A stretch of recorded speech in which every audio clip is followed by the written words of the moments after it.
Ciao tutti! The Digital Nomad Visa for Italy has launched and I'm so excited. I'm going to share with you all the details that I know, and there's still some questions in the air.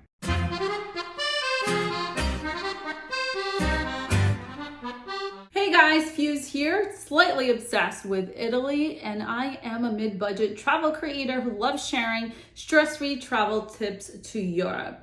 Italy is the #1 country I cover, and I do plan to buy a home there in the future. I'm very excited about this digital nomad visa, and yes, I will be applying. Yay, I'm so excited. And I'm going to document the whole process with you. So make sure you're subscribing and following so you can stay up to the latest, and also follow my TikTok account because I tend to put things there faster first since it takes longer to create this video for you. So let's talk about it because there's many aspects on the requirements. If you're here, if you've considered living in Italy, or at least getting the digital nomad so you could stay longer in your nomad lifestyle, there are several parts of these requirements that you need to hear about.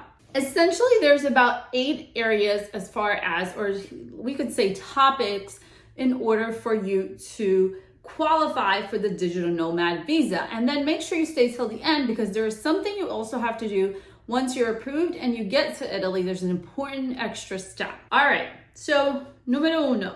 First is actually your salary, but it's tied into numero due, which is about healthcare.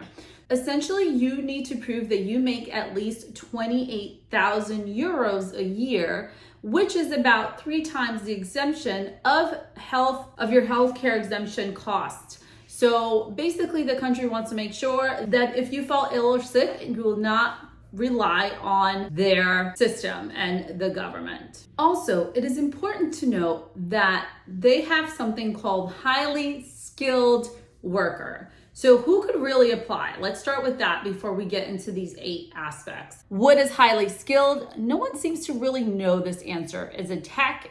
I'm not sure. Is it AI? I'm not sure. It's like, to me, is if you're just a waitress or waiter and you have like sort of a social media, I'm not sure if that would qualify.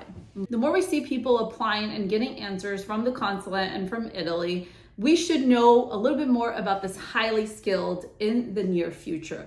So let's move on to point number 2. You need a robust health insurance plan. I'm going to be researching a few plans, but if you're a digital nomad already, and if you have a great international plan, could you please comment below so we could, because sharing is caring, so we could help out those who are interested in this path as well. So number 2, you need to prove that you have healthcare, and it needs to cover the time that you decide to be there. So if you're only going to be there 6 months, 4 months, a year, etc. Speaking of a year, the digital nomad visa will be available for up to a year, and you can renew yearly. Will they change the requirements in the future? I don't know.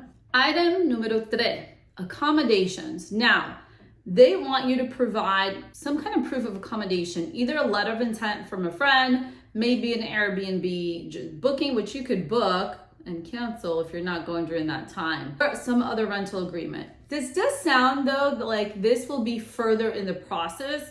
I don't think you need this already to begin applying for the digital visa. I'm not sure. I have emailed my local consulate asking a few questions that are still up in the air, and I will be doing a follow-up video. So make sure you're following. So essentially, I think it's definitely easier if you have a friend over there, and if they could do a letter of intent that you would stay with them, that would be a lot easier in my opinion. But again, more in this to come. Number 4, you actually must already be a remote worker or a digital nomad for at least 6 months. That means that if you work for somebody already remotely, like me, I have been a remote worker for a company for a year, so I can show proof of that by either my contract letter with them or even my monthly pay stubs. You can also apply if you own your own business, being that you qualify for that first point that you make at least 28,000 euros a year and that you can show that you work remotely. Now, again, highly skilled, we don't know exactly what that means and what that will entail.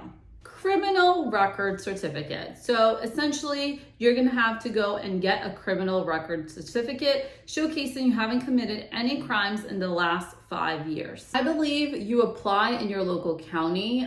So I'm in Florida, or this is going to vary by state wherever you are in the world on how you can obtain that. So again, as I move along my own process, I'll be sharing this with you guys, what I did. To leave your questions, because then I could take these questions and answer them in future videos, which will help me, help you, help us.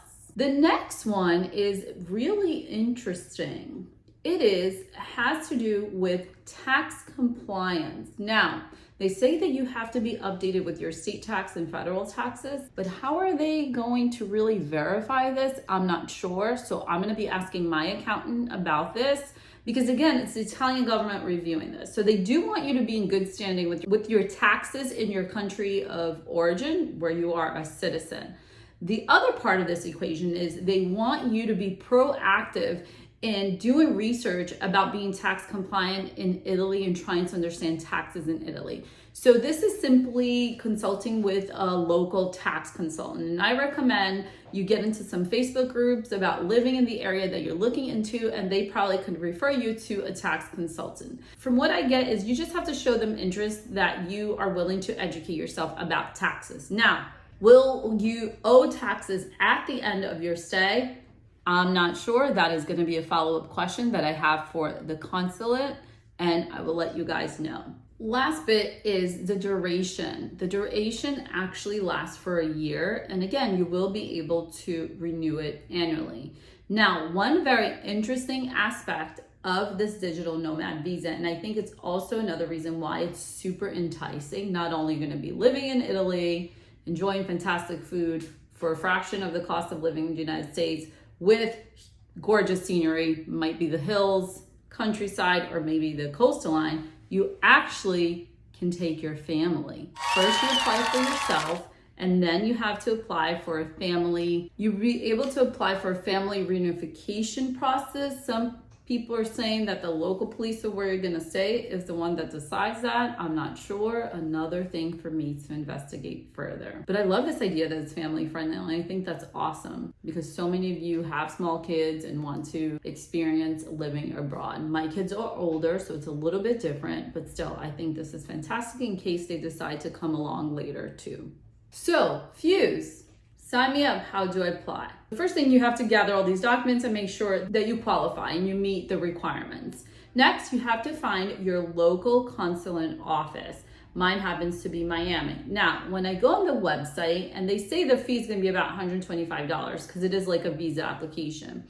When I go on that website, this visa isn't listed under services when I check for the fees, which is why I email them. So I suggest if you don't see it in your local Italian consulate, this information either, email them and start asking. And please let me know what they say, because I want to match up what these different consulates are saying, because they're probably bombarded with questions now because this just launched officially, even though it didn't officially get stated in the Italian government site, but it's all over the news outlets. And it's definitely launched, I think. I hope. Keep in mind that this process can take weeks or even months. Another doubt that I have and that I asked them is, do you need to already have a date before applying, or when you apply, or at the end of your application process? Like, do they need to know the departure date? Is there, a time slot that you must meet, like standard, as far as like, oh, you got approved? If you get approved next month, then you only have 4 weeks to go. That's a very important information to know. So again, more to come. Now, that bonus tip that I said I would share with you guys, if you stuck around, once you are approved, and again, it could take several months, and you go to Italy, you get there, you have 8 days to go and file for Permesso di Soggiorno. So for that, you visit the local post office or even the police station. You will need to show proof of your visa status as well as your accommodations of where you're staying to finalize your long-term stay in Italy, but you will need to do this. Very important point. All right, guys, what do you think? Does this sound promising? What do you think the highly skilled is gonna be? And do you think that once you get it, you have to go right away? Definitely let me know below. I would love if you follow along the journey. And I'm super excited to share this journey with you because it's been a dream of mine as I am in midlife and we're looking towards slow living and travel.